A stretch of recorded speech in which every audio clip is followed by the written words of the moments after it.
inexpensive, fun, rear-drive performance cars. These represent some of the purest driving experiences you can get on the market. You recognize, of course, the Subaru BRZ with its 200 horsepower flat 4 and that nice blue paint. But now we have the new Mazda Miata. It may have 155 horsepower, but it's been redesigned from the ground up to be one of the purest driving experiences money can buy. Is it any better than the Subaru BRZ? This week on Head to Head, we find out.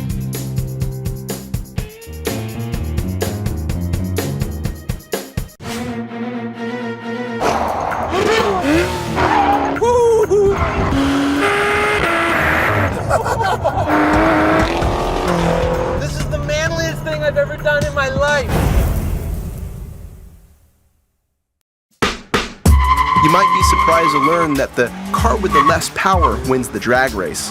The Miata, with its low weight and quick ratio transmission, hits 60 in 5.8 seconds and does a quarter mile in 14.5 at 94.2 miles an hour.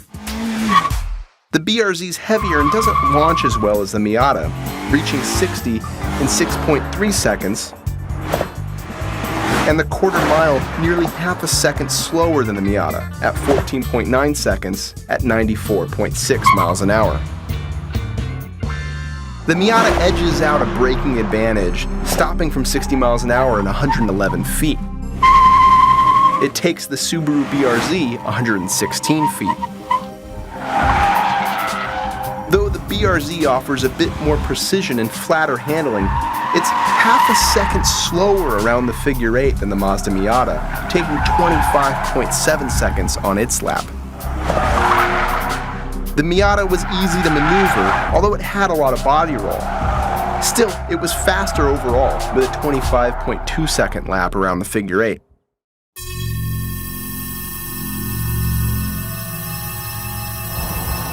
Well, the weather isn't cooperating, but we're in a Miata, so we're gonna drive with the top down anyway. And the water comes in, screw it.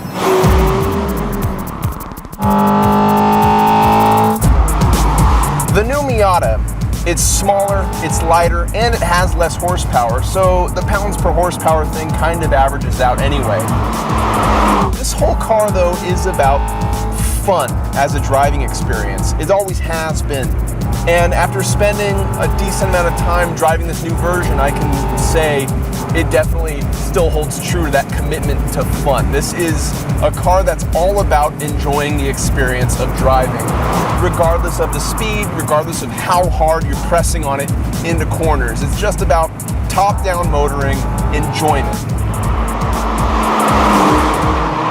And this is a fantastic looking car. You have to admire it from the outside. I mean, it really is probably the manliest looking Miata they've ever made. What I like is the interior. The layout is very driver focused. It's very nice to hold on to. The materials are very good. The steering wheel feels great in your hands. You have a big tack. You can see right in front of you very clearly. Much like the last Miata, this car is very playful. It moves around a lot, which you notice when you start pushing into it. There's a lot of body roll. The car kind of pitches and rolls around to sort of amplify the sensation of cornering. It makes the G's feel more pronounced. The roll is kind of a disappointment because this is the club spec, which gives you a locking differential, but it also has on top of that Brembo brakes, Bilston shocks, and BBS wheels. And you'd think that if you're going to spend that kind of money, and it's good value for the hardware, that the car would be a little bit more, I guess, buttoned down or tightened down, stiffened up to make that performance, make that hardware work. Now this car feels small because it is, and it makes it feel nimble because it is. Now the balance of this car is extremely nice. It feels very neutral. It never seems like you run out of front end before you run out of rear end. And when you do, it's pretty controllable, assuming that you have it, your corner planned out in advance. And as Miatas have always been cars that are about teaching you how to maintain momentum through corners, When you screw up the entry of a long series of corners ahead of you, you feel the mistake. The repercussions play out through the next series of corners. But that's one of the things that helps you learn to get it right the first time. The locking diff in this club sport does a very good job of letting you change the car's behavior on throttle. On a tighter corner in second gear, you can really feel the rear end of the car help turn when you get onto the throttle. You can genuinely steer it with the throttle. It's really nice in that regard. You have an extremely close ratio, short geared gearbox. It's not an overdrive box. 6th gear is 1-to-1. And as a result, it makes up for the lack of horsepower. Gearing is the best solution to fix, a low power car. It's mechanical horsepower, I guess. The shifter's very nice to latch on to, and it feels really good going from gear to gear. A nice mechanical, satisfying feel when you change gears.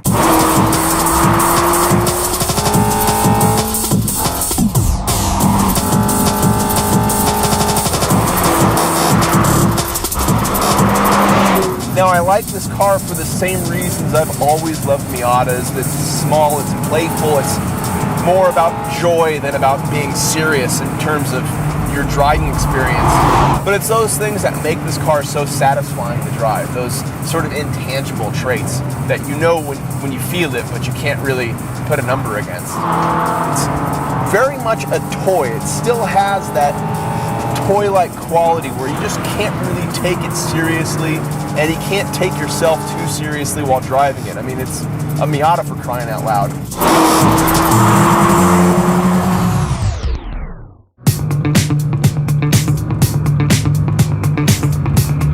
BRZ. Subaru BRZ. Yeah. It's interesting going from the Miata to the BRZ. The BRZ is obviously a bigger car. It can do more stuff. It has more functionality because we have 2 back seats. We have a larger trunk.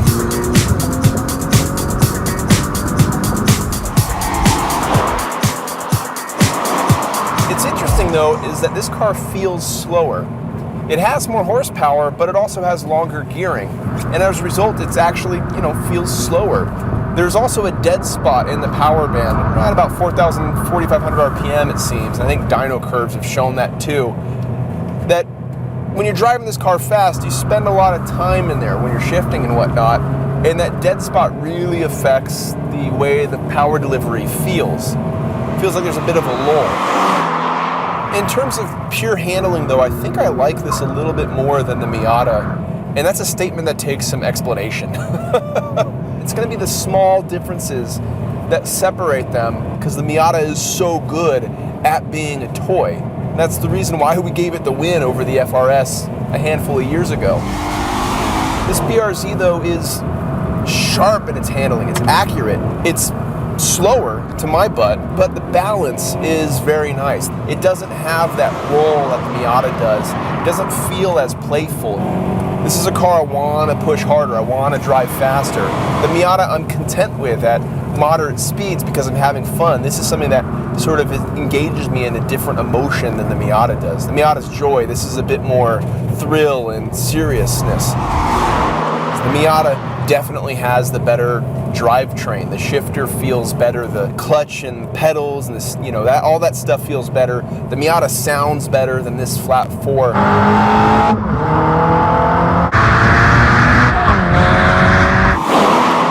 This car feels a little bit more happy to let go of its rear end, but when it does so, it's this really nice, easily controllable slide that's more fun than it is intimidating. You kind of want to initiate these little bits of oversteer because they're so easy to do and so easy to control. Yes, that feels good. These two are very close in terms of what they can get you, but they are very different too in what their goals are. Where the Miata is a bit more about enjoying the experience of the drive, this is more about targeting your apexes and nailing them and getting out with the most speed as possible. I'll say this, you can't go wrong with either car here. Both cars are going to give you, a really satisfying drive. Both cars are going to be super fun. Both cars have been set up so well in the way they handle. They don't have a lot of tire, they don't have a lot of power, but they have such terrific balance with what they do have. You will probably be one of the slower guys on the road, but you'll be having more fun than the guys with their Corvettes and their M3s, because you don't need to be on the ragged edge to enjoy driving these cars. And for people who say these cars are slow, I will say you need to go faster into corners. Because if you go faster into corners, you will find that they are just as fast as you need. But next, let's head to the track to find out which one's more fun and which one's faster.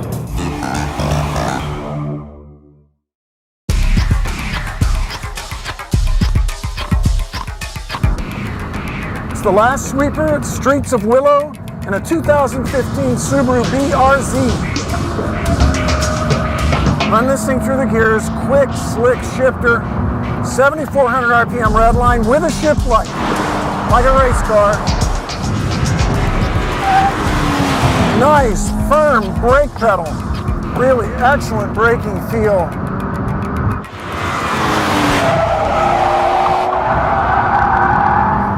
It's a drifty car under power. Notice that I use just a little bit of power. The car becomes very balanced. It handles in such a nice way. You know, a little slow entering a corner there. Coming into the bowl turn, I crank the wheel and not much happens. There's a revised suspension for 2015, and I think it may be to increase the stability in corner entry. Bouncing through the middle of the track, suspension does a great job of soaking up what are really enormous bumps. Shocks strike an excellent balance between control and comfort. Very impressive. The Subaru is definitely better balanced under power than it is off power. Look at that, hardly any steering necessary to get around a sweeper under power. The engine loves to rev. It's a high RPM power band. Smooth. It's that Boxer flat 4, inherently very smooth.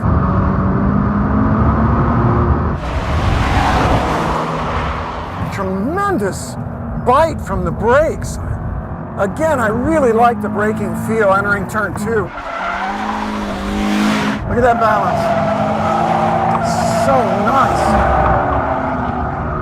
Excellent pedal placement for matching revs on a downshift. The Subaru feels kind of planted. There doesn't seem to be a strong impression of body roll. It feels as though the car has a low center of gravity. And you know, the lean is not very much of it, and I like that. I like that. Really good in transitions as a result of that lack of body roll. Like this, we go left and then back right. Not a whole lot of roll. You see, there's not all that motion that is pretty common in most street cars on a racetrack. The Subaru BRZ is really comfortable on the racetrack.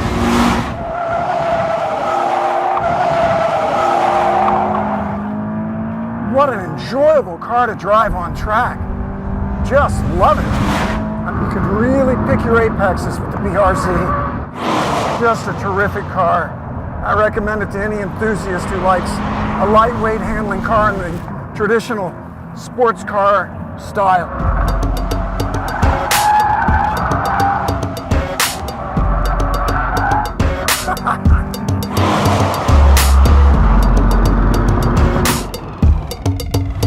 The BRZ handles so well, you can probably tell it's an easy car to have a casual conversation while going fast in. That's the sign of a good handling car. Very rewarding. This is a car for someone who appreciates true sports cars that are long on handling, maybe not quite so brutal on horsepower. Really rewarding for the driver. A great driver's car.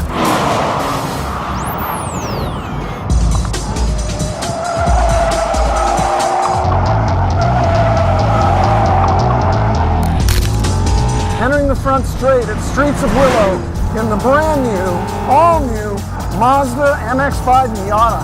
I've won a national championship in a Mazda Miata. I've won IMSA Continental Series races in a Mazda Miata. And I'm getting to try the brand new car right here on the racetrack, which in many ways, the Mazda Miata is bred for. Let's talk about the elephant in the room, people. The top is down. I love it. I like the convertible, and that's a huge advantage. Feels so light right off the bat. There's that impression of a lack of mass, and boy do I like that. It's so light it makes the wonderful BRZ feel like a Lincoln Continental. I'm not kidding you. Steering inputs, look at me, I'm driving with my pinky in the air. It's just an extension of my body. That Miata personality is still there. Still very much a Miata. That balance, I'm just tickling the gas pedal and it's making the car come around the corner, working both tires almost exactly the same rate. Very light, slick shifter, better than ever. Goes through the gears pretty quick. This engine is not as much of a rever as the BRZ. It's actually got kind of a broad torque curve. I'm down in third gear in the bowl corner, and it's pulling hard at 4,400 RPM. Into the bumps, late brake zone.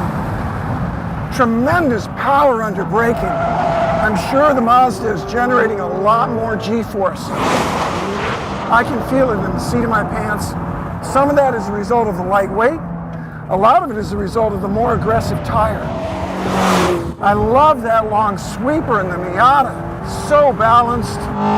Takes so little effort to drive this car fast. And you can drift it and smile.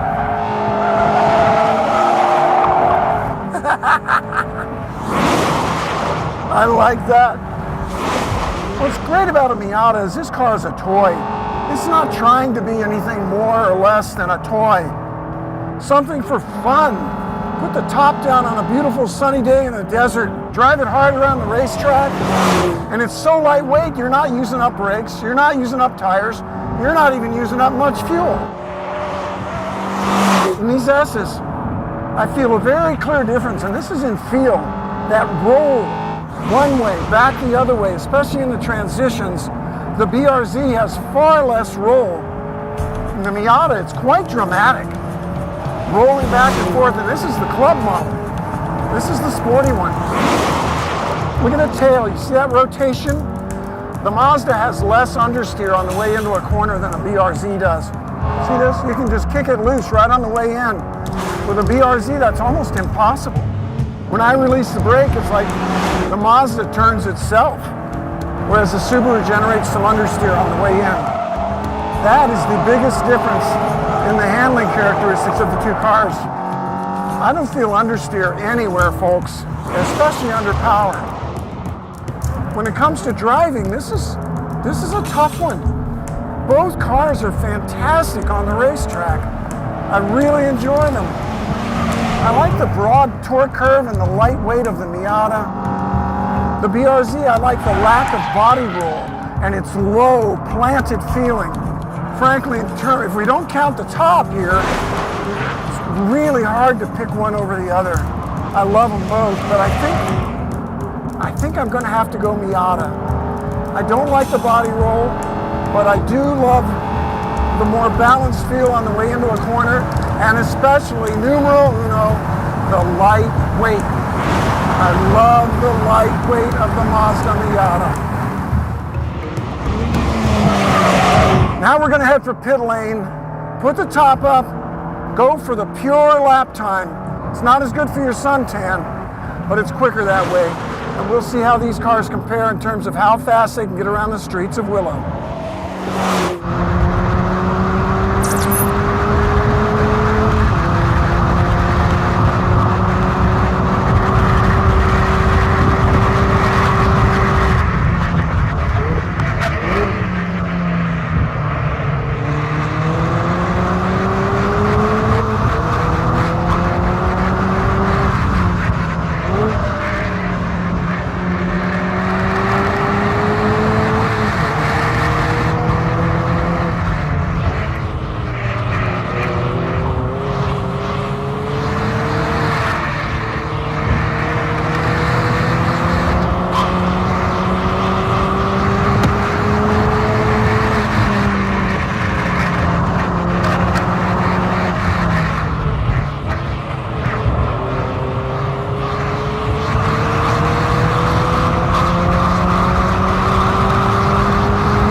to see the Miata winning this head-to-head. It's faster in every metric, from acceleration to lap times, and it's fun to drive too, just like the promise it delivers. The BRZ's no slouch though, and some on staff actually preferred driving it more than the Miata thanks to its body control and stiffness and overall precision. Still, it's hard to argue against the fact that the Miata is faster everywhere, including where it counts, the racetrack. The Mazda Miata wins this episode of Head to Head.